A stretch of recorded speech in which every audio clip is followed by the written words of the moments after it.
Pagi-pagi yang amat mulia ini, kita dikejutkan dengan satu perkara yang amat mengecewakan Najib. Awal subuh, Najib makin kritikal di penjara Kajang. Apabila satu coretan ini membuatkan nasib Najib makin tak keruan.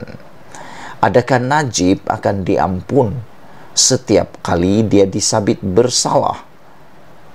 Persoalan ini timbul kerana setakat ini hanya satu pertuduhan Najib yang telah selesai dibicarakan di Mahkamah Tinggi, yaitu kes SRC Internasional, yang mana Najib telah dipenjarakan 12 tahun dan denda 210 juta.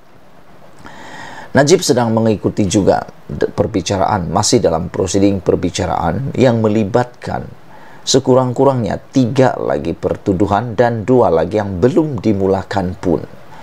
Dan nampaknya bayang-bayang perbicaraan Najib yang masih belum selesai ini makin hari makin kelihatan condong ke arah yang gelap juga, yaitu penjara.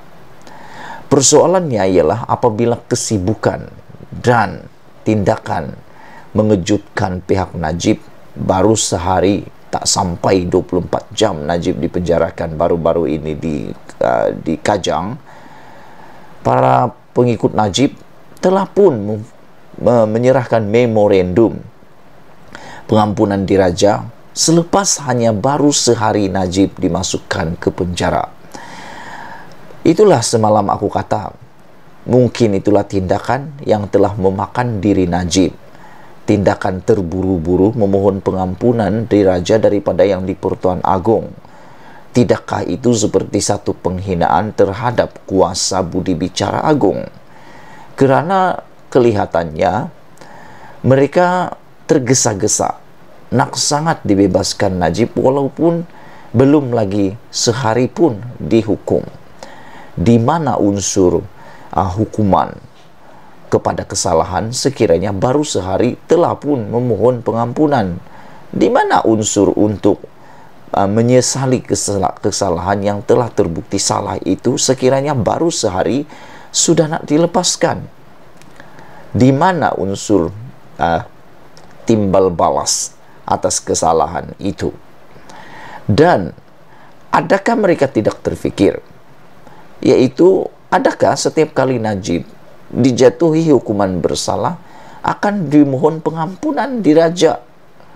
Itulah persoalannya.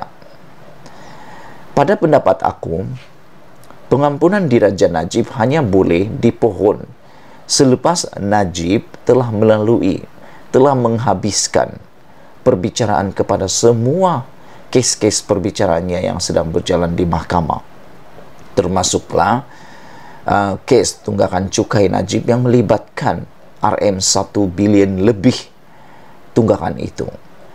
Ini kerana sekiranya belum selesai perbicaraan Najib, makna kata masih ada potensi selepas Najib dijatuhkan hukuman, mereka akan minta pengampunan diraja. Jadi itu sebabnya aku kata sampai selesai dahulu perbicaraan Najib, barulah ada relevannya mereka memohon pengampunan diraja, kerana bolehlah mereka rangkumkan, lamsamkan pengampunan diraja itu sekali untuk keseluruhan kesalahan sekiranya Najib didapati bersalah untuk kes-kes yang lain juga. Bukankah itu lebih mudah? Permohonan bekas Perdana Menteri Datuk Seri Najib Razak untuk mendapatkan pengampunan diraja hampir serta-merta setelah sabitan dan hukuman bagi kesalahan berkaitan penyelewengan RM42 juta dana SRC Internasional menunjukkan kurangnya penyesalan. Itu kata veteran DAP Lim Kit Siang. Beliau juga berkata, kepantasan permohonan yang tidak pernah berlaku sebelum ini akan menjejaskan Badan Kehakiman di Malaysia dengan mencadangkan hakim dalam perbicaraannya termasuk Ketua Hakim Negara telah bertindak secara tidak betul. Ini adalah kali pertama dalam sejarah negara di mana petisyen pengampunan dikemukakan serta-merta selepas sabitan dan membawa implikasi bahawa Badan Kehakiman tersilap meletakkan Najib dalam penjara. Implikasi bahawa 5 hakim di Mahkamah Persekutuan telah gagal dalam keadilan dengan tidak membenarkan penangguhan pendengaran, katanya dalam satu kenyataan hari ini. Permohonan Najib juga akan meletakkan yang di-Pertuan Agong dalam kedudukan yang tidak boleh dipertahankan untuk campur tangan secara langsung dalam kontroversi yang sudah menjadi skandal rasuah global, katanya.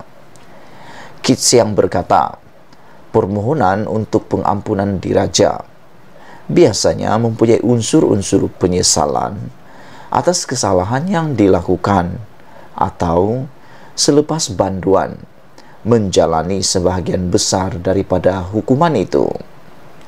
Adakah Najib menyatakan kekesalan atau penyesalan terhadap skandal 1MDB dan tindakan rasuah lain ketika dia menjadi Perdana Menteri Malaysia?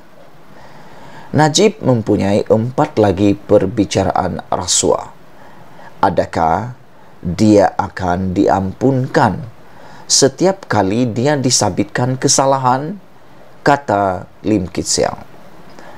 Mengikut peraturan penjara tahun 2000, seseorang banduan boleh jika dia mahu merayu kepada yang di-Pertuan Agong atau Raja atau yang di-Pertuan Negeri atas sabitan atau hukumannya secepat yang dapat dilaksanakan selepas sabitannya.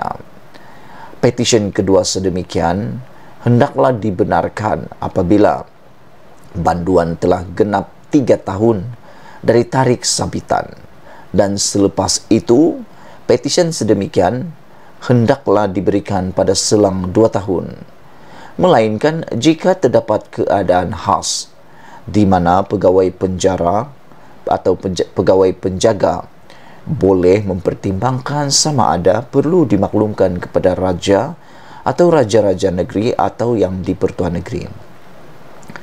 Kit Siang juga mempersoalkan perbandingan dibuat anak Najib, Muhammad Nizar, dengan pemimpin anti-apartheid Afrika Selatan dan bekas Presiden Nelson Mandela, dengan mengatakan bahawa Najib akan mengatasi semua cabaran seperti yang dilakukan Mandela.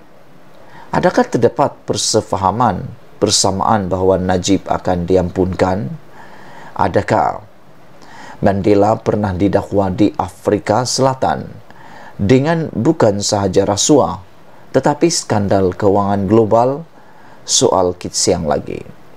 Awal hari ini, Speaker Dewan Rakyat Tan Sri Azhar Azizan Harun mengesahkan Najib telah memohon pengampunan diraja dan kekal sebagai ahli Parlimen Pekan sehingga keputusan dibuat mengenai permohonan itu.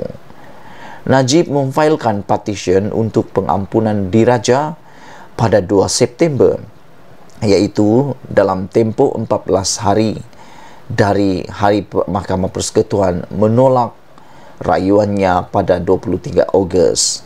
Bekas Presiden UMNO itu kini menjalani hukuman penjara 12 tahun setelah Mahkamah Tinggi menolak rayuan terakhirnya dalam kes SRC Internasional. Sekian dulu isu kita pada pagi ini yang amat menggemparkan Malaysia dan membuatkan Najib makin kritikal makin kritikal di penjara Kajang. Adakah Najib akan diampun setiap kali dia disabit bersalah?